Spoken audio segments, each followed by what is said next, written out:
To become everything, you must first disappear. Are you ready? The person they are clapping for does not exist. You are a ghost. That terrifying urge to abandon your life and completely vanish isn't a mental malfunction. It is a violent biological intervention. Your meticulously crafted mask is suffocating you, and the inevitable collapse has finally begun. The illusion of self and the terrifying urge to vanish.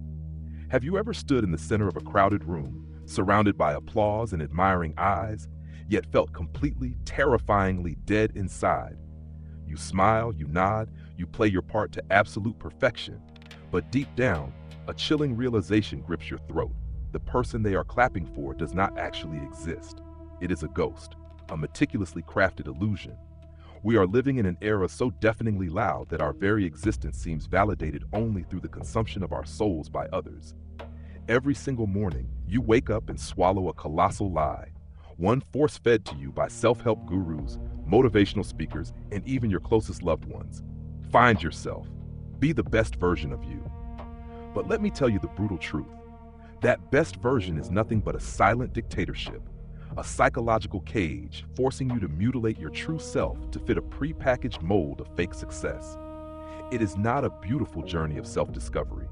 It is a ruthless process of domestication. The inner multiverse warmly welcomes you to this space of truth. If you find a piece of your shattered soul in our words today, please subscribe to the channel so we can continue bringing these deep psychological awakenings to light. To survive this relentless meat grinder of societal expectations, you have unconsciously stitched together what Carl Jung called the persona, the ultimate social mask. Make no mistake, you did not choose the fabric of this mask. It was tailor-made for you by the suffocating expectations of your family, the rigid grading systems of your schools, and the invisible, crushing standards of the modern world. You put it on merely to be accepted, to avoid being left behind in the cold. In the beginning, it was just a survival tool, a shield to navigate the daily chaos. Yet as the years bled into one another, something horrifying happened. The mask fused with your flesh. The edges blurred, and you can no longer tell where the synthetic skin ends and your true face begins. You have become a captive actor on the stage of your own life, desperately improvising lines for a script you despise, having completely forgotten the way back behind the curtains. The inevitable consequence of living a hijacked life is a devastating exhaustion that goes far beyond mere physical tiredness. It is performative burnout, a rotting of the soul from the inside out. I want you to ask yourself honestly, how many times have you forced a gentle laugh while your spirit was screaming in agony? How many times have you nodded in agreeable submission just to maintain a fragile, toxic harmony? This catastrophic drain of energy comes from holding up a false version of yourself, day after day, like carrying a crushing boulder above your head with trembling arms. You dare not lower it, terrified that the world will finally see you as weak and disposable. And so the emptiness invades. You might gather all the shiny trophies they told you to chase, a prestigious career, seemingly perfect relationships, the hollow dopamine hits of digital validation. But when the front door clicks shut, when the stage lights finally die and you are left utterly alone in the crushing silence of your bedroom, a cold, suffocating meaninglessness drowns you. You realize you have succeeded brilliantly at playing a flawless fiction, while your actual psychological architecture is collapsing into dust. Beneath the rubble, a violent primal urge claws at your chest, the desperate craving to just let go, to disconnect, to drop every expectation and simply vanish. Yet the moment that thought sparks, an ancient, paralyzing fear chokes it out. The fear of being judged, the terror of being discarded and forgotten by the world. Caught in this agonizing purgatory between the desperate thirst for freedom and the paralyzing dread of isolation, you freeze. You can neither keep walking nor dare to stop, trapped forever in the grandiose prison of your own mask. The violent fracture of the false self. That grandiose prison of your own mask is not impenetrable.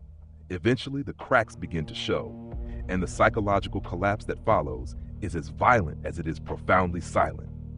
It never happens like they portray in the movies, with dramatic weeping in the rain or a sudden poetic epiphany on a mountaintop.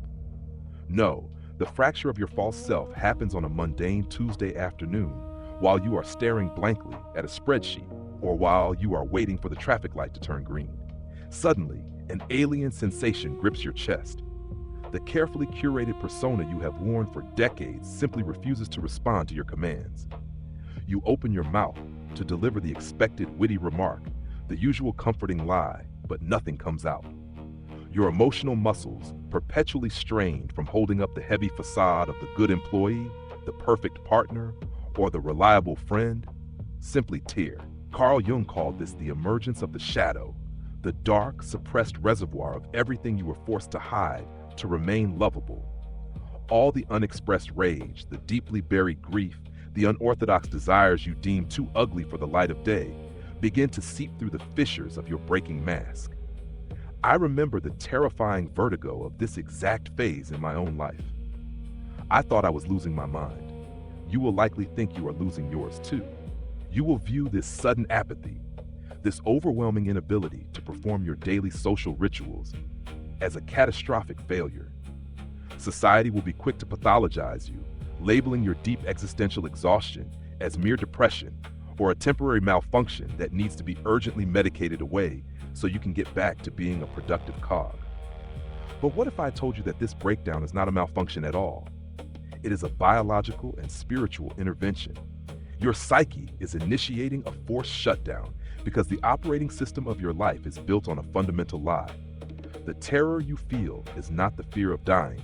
It is the sheer, unadulterated panic of meeting your naked self for the first time. Stripped of your titles, your achievements, and the comforting reflections in the eyes of others, you are forced to look into the abyss of your own unvarnished being. In this agonizing space, the urge to vanish intensifies, evolving from a vague daydream into a pulsating obsession. You want to flee to a remote cabin, change your name, and erase your digital footprint because the cognitive dissonance between who you are and who you pretend to be has become physically painful to endure. Yet there is nowhere to run because the ghost you are trying to escape is living inside your own mind, the toxic mirage of manufactured healing. When this terrifying fracture occurs, your immediate instinct is to fix it, unknowingly stepping into an even more insidious trap meticulously designed to keep you asleep. Desperate to alleviate the agonizing friction of your splitting psyche, you turn to the modern sanctuaries of salvation, the sprawling, billion-dollar self-improvement industry. You devour podcasts, you buy journals, you force yourself to chant hollow affirmations into the bathroom mirror at dawn. You are told that if you just optimize your morning routine, if you meditate with enough discipline, or if you heal your inner child through neatly packaged online courses, you will finally achieve the elusive state of permanent happiness. But let us strip away the marketing jargon and look at what is actually happening. You are not healing. You are merely upgrading your mask. You are taking the raw, beautiful, chaotic tragedy of your human experience and treating it like a broken machine that needs to be debugged. This obsession with doing the work often morphs into the ultimate spiritual bypass, a sophisticated defense mechanism that allows you to avoid sitting with the uncomfortable, agonizing truth of your own emptiness. I have watched so many beautiful souls, myself included, run entirely out of breath on this hamster wheel of self-optimization. We commodify our own trauma, turning our psychological wounds into projects to be managed. The tragedy of this phase is that you begin to judge yourself for your inability to be flawlessly healed. When the anxiety returns, when the urge to disappear flares up in the middle of a crowded dinner party, you blame yourself. You think you haven't read enough books, or that your mindset is simply not resilient enough. You fail to realize that the very paradigm of self-improvement is rooted in the toxic premise that your core, unpolished self is fundamentally defective. It demands that you constantly perform the role of the enlightened survivor. But true psychological alchemy does not happen by adding more spiritual tools to your belt or by meticulously rearranging the furniture in your mental prison. The brutal, liberating truth is that genuine transformation requires no optimization at all. It requires a devastating subtraction. You do not need to build a better version of yourself. You need to systematically dismantle the heavily fortified walls of the self you created to survive. You must realize that the very hands trying so desperately to stitch the mask back together are the exact same hands that built the cage in the first place. You cannot heal the persona because the persona itself is the disease. The liberation of the ego death. True liberation begins only when you stop trying to repair the mask and finally allow it to shatter into a million irreparable pieces. This is the psychological threshold known as the ego death, and it is the most terrifying and beautiful threshold you will ever cross. The urge to vanish, which has haunted you like a specter for so long, finally reveals its true nature. It was never a literal desire to cease existing physically. It was a desperate, primal plea from your authentic self for the persona to die. It was a craving for the total annihilation of the character you have been playing. When you finally stop resisting the collapse, when you drop the heavy boulders of expectation, ambition, and the desperate need to be perceived as good or successful, you plummet into the void. At first, the free fall is horrifying. You lose your anchor. People in your life may pull away, confused and threatened by this new, unapologetic, boundary-setting stranger who no longer caters to their comfort. You might lose your job, your status, or your neatly curated social circle. The loneliness in this abyss is absolute, cutting right to the bone. But then, an extraordinary alchemy occurs in the pitch-black darkness. As you hit the bottom of the void, the paralyzing fear suddenly evaporates, replaced by a crystalline, breathtaking silence. You look around the empty room of your soul and realize that the monsters you were running from were just shadows cast by society's expectations. In this space, you are nobody. You have no name, no brand, no exhausting narrative to defend. And in becoming nobody, you suddenly become free to be anything. This is what it truly means to vanish. You disappear from the matrix of external validation and reappear in the raw, unfiltered, present moment. You begin to feel the texture of life again. A simple cup of coffee in the morning silence, the chaotic, beautiful geometry of a tree outside your window, the sound of rain. These ordinary things suddenly carry a profound, ecstatic weight because you are no longer filtering them through a lens of productivity or performance. You are no longer living for the invisible audience in your head. The immense, crushing reservoir of energy you used to spend holding up the fake sky of your persona is suddenly returned to you. It rushes back into your veins, vital and untamed. You realize that the emptiness you were so afraid of was not a grave at all. It was a vast, fertile soil, waiting for the seeds of your genuine existence to be planted in the dark. The quiet rebellion of authentic being. Emerging from that absolute nothingness, you do not return to the world as a triumphant hero, but as a quiet, untouchable ghost walking freely among the living. This is the final, ongoing chapter of the psychological journey, the quiet rebellion of authentic being. You still have to pay taxes, you still have to buy groceries, and you still have to navigate the superficial interactions of modern society. You have not escaped the world physically, but you have entirely escaped its gravitational pull mentally. When you interact with the Matrix now, you do so with a knowing, gentle smirk. You can put on a social mask when necessary, but the fundamental difference is that you now know it is a mask. It is a tool in your hand, not a cage around your head. You can take it off the moment you walk out the door. You no longer bleed for the applause of crowds who do not truly know you.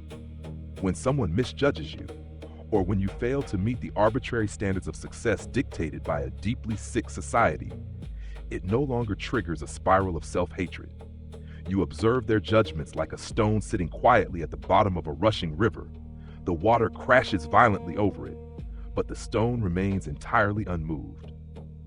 Living this way is the ultimate act of defiance in a world that profits from your insecurity and thrives on your perpetual performance. You become dangerous to the system because you no longer want what they are selling. You cannot be manipulated by the threat of being unloved or unsuccessful because you have already faced the absolute worst-case scenario of losing your identity, and you survived it. I want you to know that the peace waiting for you on this side of the psychological fire is worth every ounce of the agony it takes to get here.